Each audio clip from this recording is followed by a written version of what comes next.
À 6 ans, tu te connaissais mieux qu'aujourd'hui. Je sais pas si tu te souviens quand t'étais enfant, mais tu te posais des questions sur tout. Tout intrigué. C'est pourquoi ci, pourquoi ça. Tu le vois forcément dans ta famille ou dans les films. Il y a toujours un enfant qui se pose tout un tas de questions, non-stop. Quand la question elle était simple, les adultes y répondaient facilement.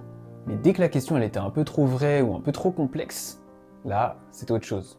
En général, ce qui se passe, c'est qu'ils se disent ah, je sais pas si je vais pouvoir lui répondre, donc, réponse toute faite, tu comprendras quand tu seras grand. Sinon, il y a un autre cas aussi, c'est quand t'es à table avec les adultes et qui sont dans leur discussion, tu vois, tu comprends pas trop, toi t'es enfant, tu veux comprendre ce qui se passe.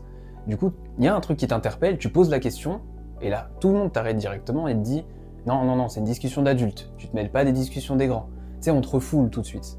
Mais le pire, c'est qu'on dit quoi aux enfants?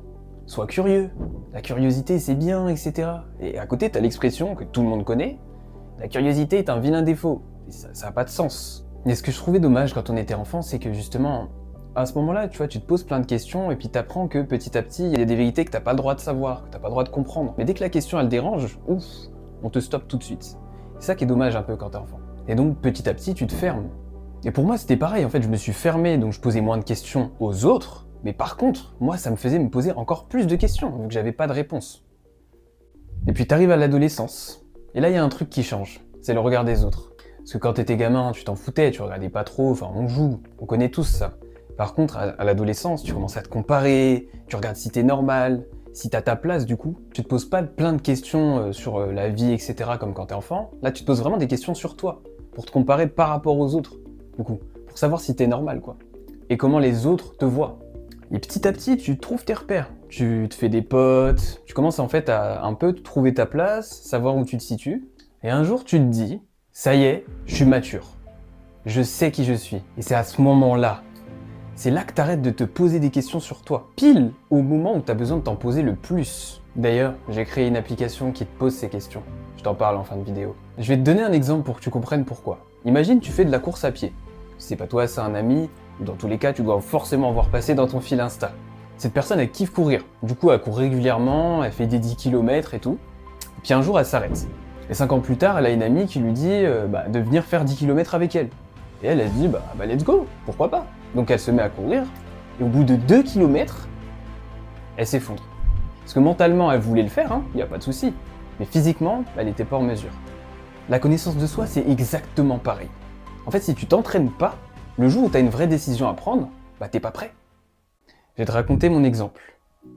Tu vois, il y a de ça 1 an et demi, j'étais dans mon poste de travail et tout, et je me suis dit, oula, je suis plus aligné avec ce que je fais, j'aime pas, faut que je parte. Faut vraiment que je quitte ce job. Sauf que partir de ce travail, ça veut dire, j'ai plus de revenus, je fais comment? J'ai mon appartement, ma vie et tout. Donc du coup, qu'est-ce que j'ai fait? J'ai quitté mon travail, j'ai quitté mon appartement, et je suis retourné vivre chez mon père. T'imagines la décision de ouf à 28 ans? Genre, je me suis dit, c'est quoi le pour, c'est quoi le contre par rapport à qui je suis? Et comme je me connaissais suffisamment, j'ai pris cette décision. Aujourd'hui, j'en suis extrêmement fier. Parce que je suis 10 fois plus aligné grâce à cette prise de décision. Si j'avais pas eu cette connaissance de moi, j'aurais sûrement continué. Tu vois, je serais resté dans ce poste par confort, par sécurité, etc.